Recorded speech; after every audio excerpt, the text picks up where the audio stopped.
Diamo il benvenuto all'ospite della domenica, Antonello Tonna, musicista, pianista molto noto, è una parte importante della storia di Antenna Sicilia, ospite anche di trasmissioni della RAI, ha fatto festival condotto da Daniele Piombi, ma anche diverse manifestazioni di canore, anche a livello internazionale, il premio Zara d'Argento condotto da Pippo Baudo, sì, che salutiamo, anzi rivediamolo ad Antenna Sicilia con Canzoni Stonate. Camminando verso casa mi sei tornata in mente, a letto mi son girato e non ho detto niente, e ho ripensato alla tua voce così fresca e strana, dava al nostro gruppo qualcosa di più. Enrico che suona. Beh, ci stavamo... Esatto. Innanzitutto ciao a tutti e a tutti quelli che ci stanno guardando e grazie per avermi invitato qui, dottor Cocuzza, a Antenna Sicilia. Michele, che per me... detto anche Michele. È un piacere per piacere. noi, è un privilegio.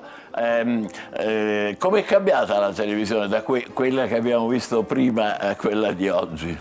È cambiata che forse ci sono più colori, non so, forse ci sono più colori, c'è il 4K, quindi poi c'è anche praticamente l'8K, no, è cambiata, diciamo che... Ma io dico per la musica, c'è lo stesso rispetto, la stessa attenzione che c'era qualche tempo fa?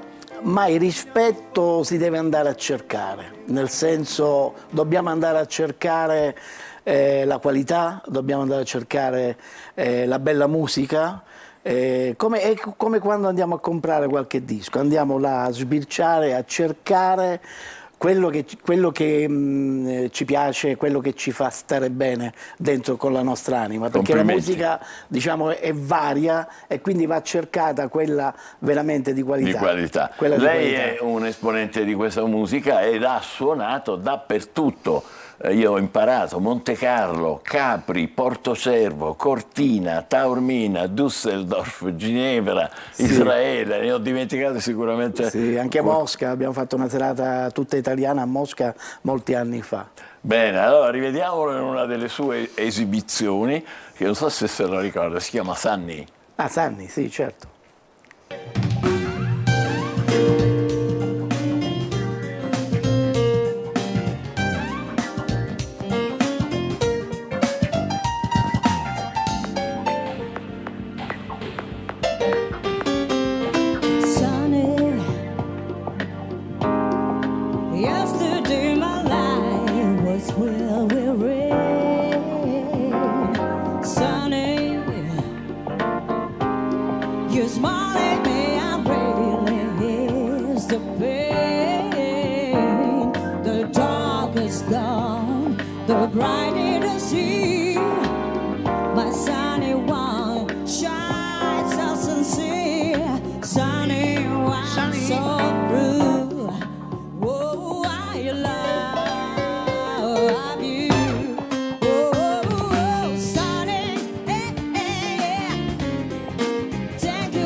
Di Catania 2014, un mio progetto che si chiama Etna Soul 2014, dove io ho fatto una scaletta prendendo i migliori brani internazionali, quindi Michael Jackson, Bacharach, Burt Bacharach, Beatles, Battisti, Mina, e c'erano altri musicisti, tra cui c'era Laura Lorè, c'era Donata, appunto, che l'anno scorso è stata in finale a The Voice Senior, Donata Brischetto, c'era Dario Miano al sax e c'era il tastierista Giovanni Scandura. Ecco, questo 2014, sì. Il piano bar è sempre di moda, va sempre? Il piano bar, diciamo che ha avuto un abbassamento, diciamo, di importanza, perché prima negli anni 90, quando io suonavo al Marabù, il piano bar era di moda in tutta Italia, è abbastanza in vigore.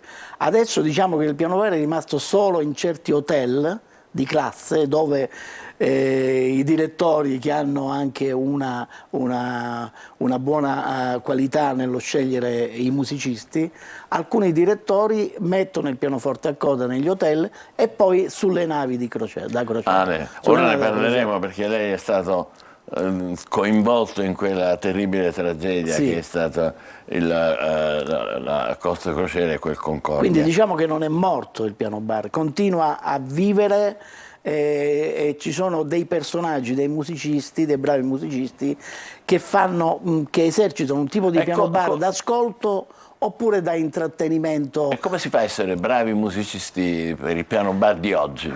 Il piano bar di oggi devi essere un musicista, secondo me, completo, nel senso che devi con l'esperienza. Ecco. Se ci arriva, diciamo, con l'esperienza. Se devi fare un cocktail, un evento dove c'è un aperitivo, allora devi andare con la musica un po' lounge, il pianoforte, un po' jazz, bossa nova.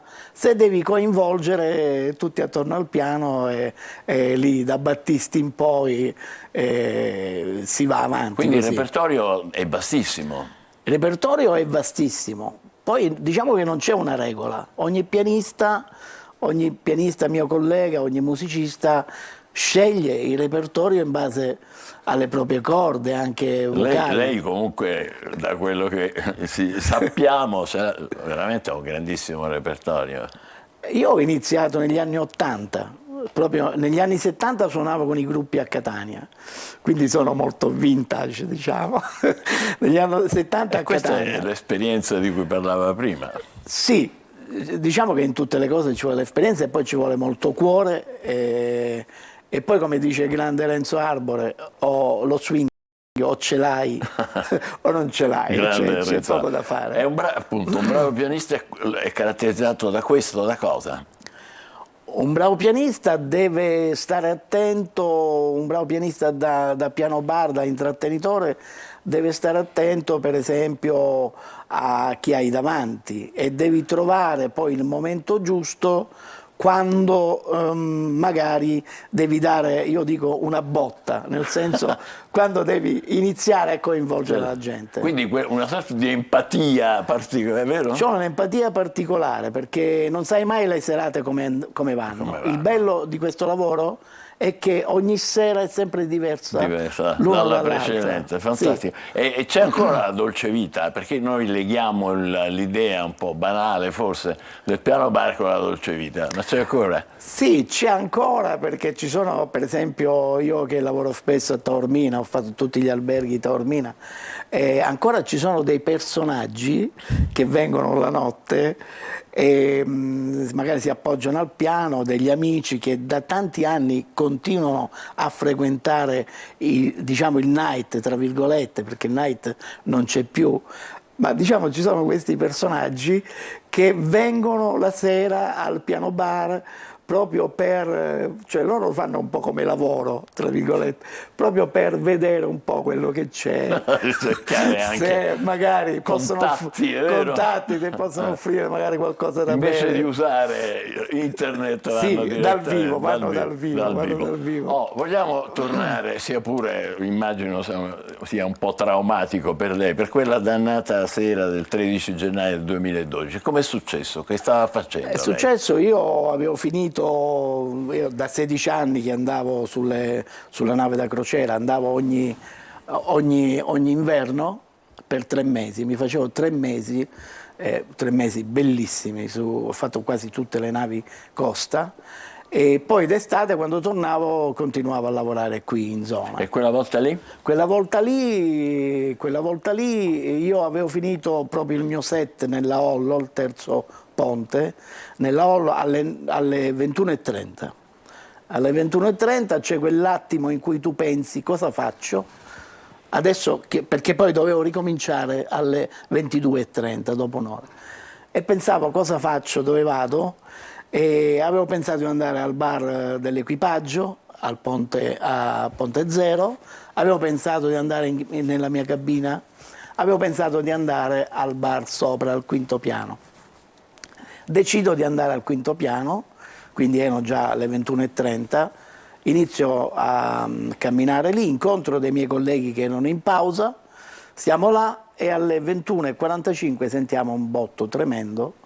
Quindi si è sentito un colpo? Sì, si è sentito fortissimo. E poi anche uno spostamento? Sì, anche uno spostamento, è mancata l'energia elettrica, c'erano soltanto le luci d'emergenza. Siamo stati una mezz'oretta così fermi, senza sapere cosa fare. Ma vi hanno informato subito? No, dopo mezz'oretta... Mezz'ora? Dopo mezz'oretta abbiamo sentito i 7 fischi brevi e uno lungo, che significa emergenza. Emergenza, solo dopo mezz'ora. Dopo mezz'oretta. Ma lei si era reso conto che era successo? No. Ah, no. Io non mi ero reso conto, pensavamo tutti un guasto al motore, perché abbiamo sentito un rumore di acciaio. Perché allora, la nave era ancora stabile? La nave incominciava a inclinarsi piano piano. Cominciava a inclinarsi. Allora io ero praticamente lato Toscana, Sì. perché siamo usciti tutti fuori, siamo andati nei ponti, ci hanno fatto l'appello, ha funzionato questo appello. Bene. Non potevamo prendere scialuppe perché la nave cominciava a inclinarsi e poi ho attraversato tutta la nave mano con gli altri, con tipo 100 persone. Vi siete tenuti e siamo come andati una dall'altro lato Giglio, lato sommerso. Quindi vedevo tutta l'acqua che saliva. Mamma mia. A quel punto lì abbiamo sentito un altro botto ancora più forte e la nave si è inclinata ancora di più e lì automaticamente così abbiamo saltato la balconata e ci siamo buttati a mare. Si è buttato in acqua? E io mi sono buttato in acqua e ho nuotato. E ha nuotato fino a dove? Fino allo scoglio, 200 metri, mi sono fatto... come lei molti si sono gettati come me in acqua? molti. E mi è successo un fatto pazzesco, mentre nuotavo io mi ripetevo devo stare calmo, e mi è venuto in mente un brano che avevo suonato prima che era la Rapsodia in blu di Gershwin. Questa musica mi ha aiutato ad andare... Bellissimo questo. Questo è bellissimo. Ma come stava? È stata... Tutti mi hanno chiesto com'era l'acqua, se era fredda, così. Non ci ho fatto caso perché io ero col vestito, avevo solo il telefonino. E poi arrivato nello scoglio, ci siamo abbracciati tutti perché avevamo freddo e poi i ragazzi del Giglio ci hanno portato negli hotel. E I soccorsi sono arrivati presto? Sì, i ragazzi del Giglio nello scoglio ci hanno portato negli alberghi. E da lì la sua vita è cambiata? La mia vita, allora io ho un carattere positivo, ottimista. Diciamo che adesso sono ancora più ottimista e mi godo le cose belle della vita. Questo è molto importante. E la musica mi aiuta tanto.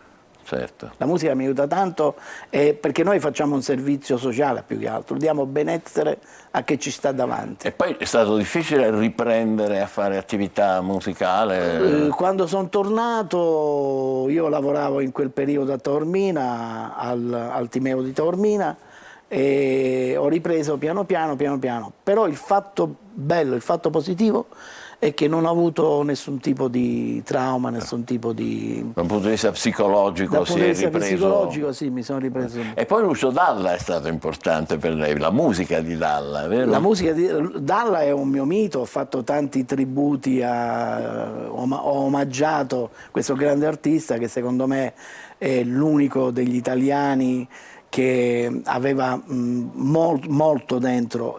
Proviamo da a dare. sentirlo interpretato dalla nostra Antonello Tonna. Grazie.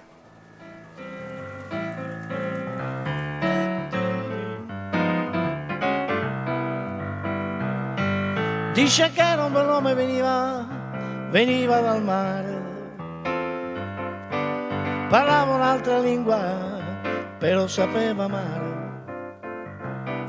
E quel giorno li prese mia madre sopra un bel prato, l'ora più dolce prima d'essere ammazzata. Caspita,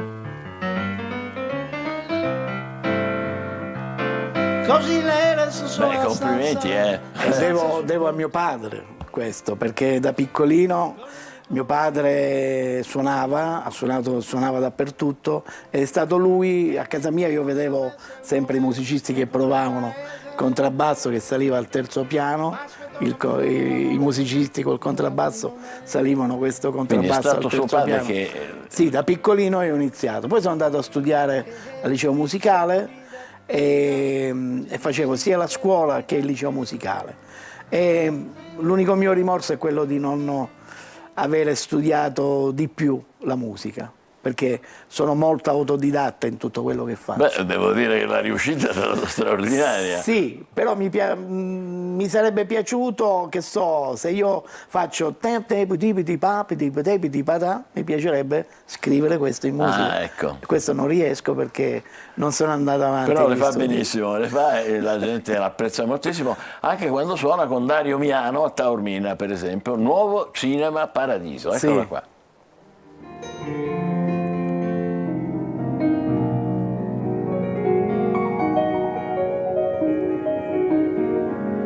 Lui viene dopo.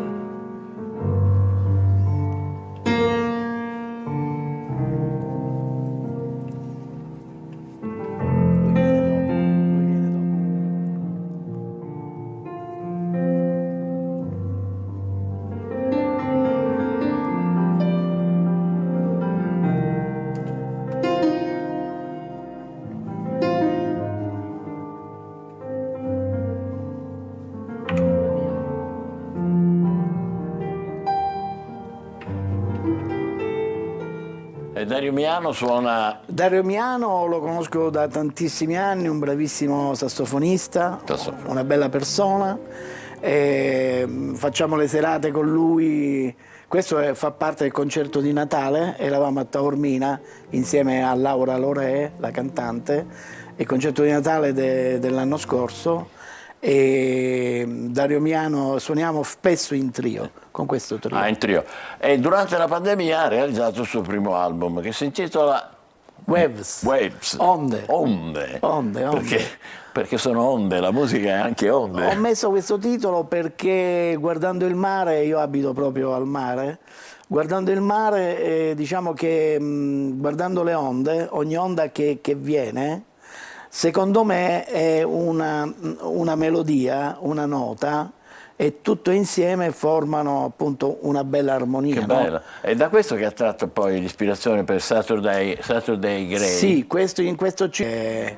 Tra l'altro su questo brano Saturday Grey c'è anche verso la fine la chitarra di Gianluca Rando di Messina, che l'ho coinvolto. Quindi nessun trauma veramente rispetto al mare, cioè no, Waves no. Suona davanti, quindi giustamente la vicenda quella il è mare, conclusa. Guardare il mare ti dà, è come ascoltare la musica, ti dà un certo relax che oggi ne abbiamo bisogno. Mamma mia, più di prima sicuramente. Lei usa, vedo che come dire, è dotato di telefonino dal quale non si stacca mai, quindi usa normalmente sì, io i social, sì, mi social, piacciono, gli strumenti dell'ultravelocità. Sì, nel senso che senza però esasperare tanto, io metto solo musica, condivido la bella musica anche di altri, ecco. Lo metto nel mio profilo o nella mia pagina, e quindi tutte le cose belle cerco di gustarmele e farle apprezzare anche agli altri. Ed è così che ha conosciuto Alvise Chisari? Alvise Chisari, una bravissima persona, un bravissimo musicista. Lui mi è venuto a trovare qualche anno fa al Capo Taormina mentre io suonavo, e così mi ha fatto un'improvvisata, quindi poi l'ho invitato a suonare a quattro mani, e da allora poi mi è venuta l'idea di costituire un duo con lui. Abbiamo fatto già diverse serate e lo spettacolo insieme si chiama Amarsi un po'. Amarsi un po'. Tutto italiano. Questo è Lucio Battisti, se non sbaglio. Sì, Lucio Battisti. Infatti iniziamo con Amarsi un po' e poi ci sono tutte le canzoni di Giovanotti, Lucio Dalla, Pino Daniele, Biagio Antonacci, Baglioni. Quindi lui due pianoforti e due voci.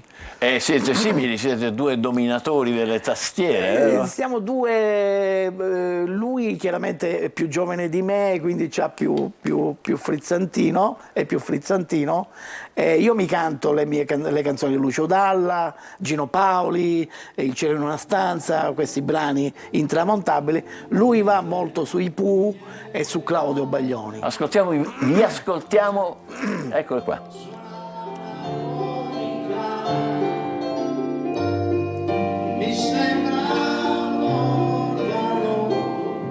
C'era una stanza. C'era una stanza. Con questo fai sempre 100, nel senso che prendi il pubblico e li fai cantare, è bellissimo. Canzoni diciamo intramontabili, che non hanno tempo, le cose belle non muoiono mai.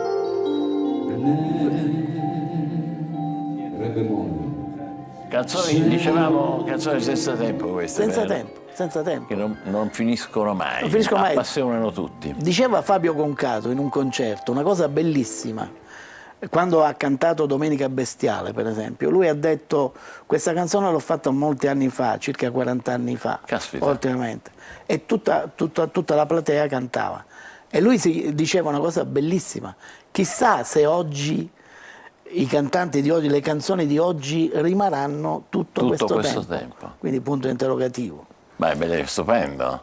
Punto interrogativo. Beh, e lì eravate in duo e continuate a esibirvi sì, in duo? continuiamo, sì. Abbiamo visto Amarsi un po', e adesso però lei ha fatto un secondo album da solo. Sì, da solo. Come si chiama? Si chiama Atmosfere. Atmosfere. Cioè, noi possiamo sentire un po' qualcosa, forse, se ci riusciamo, e lei ci descrive un attimo. Sì, sono 10 brani, tutti realizzati da me, tutti composti da me, sono su tutte le piattaforme digitali.